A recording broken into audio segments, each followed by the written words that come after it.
Hello friend, मागच्या रसोईमध्ये आपले खूप खूप स्वागत आहे। मी तुम्हाला ज्वारीच्या भाकरीपासून चिवडा करून दाखवते।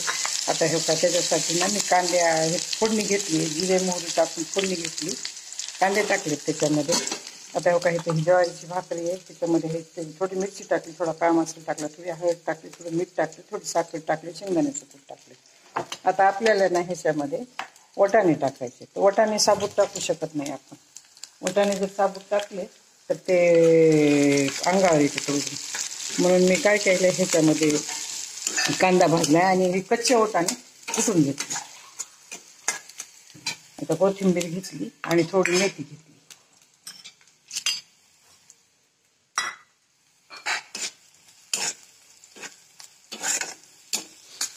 आता हे कांदे चांगले भाजायले मी, थोडी गडबड झाली, फोडणी दिली ना आधी कांद्याला।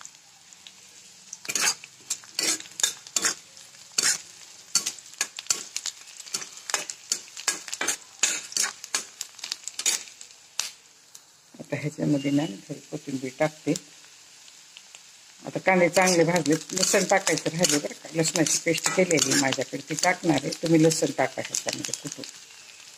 आता हे कांदे चांगले भाजले, ह्याच्यामध्ये मेथी आणि कोथिंबीर टाकली।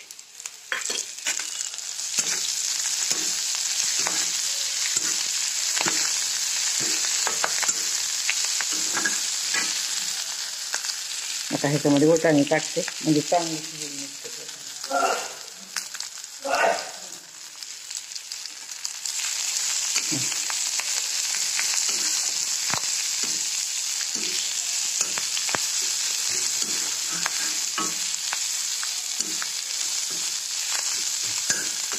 आता हे चांगलं शिजून देते। वाटाणे चांगले शिजावे लागतात, नाही शिजले तर चांगले लागत नाही।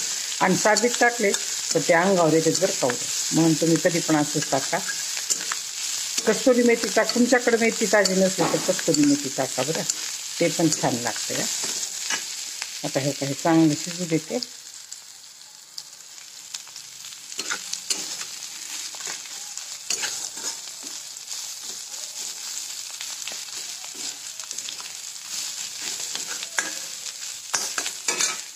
शेंगदाण्याचं कूट ते ह्याच्यामध्ये सगळं टाकून याला हलवते।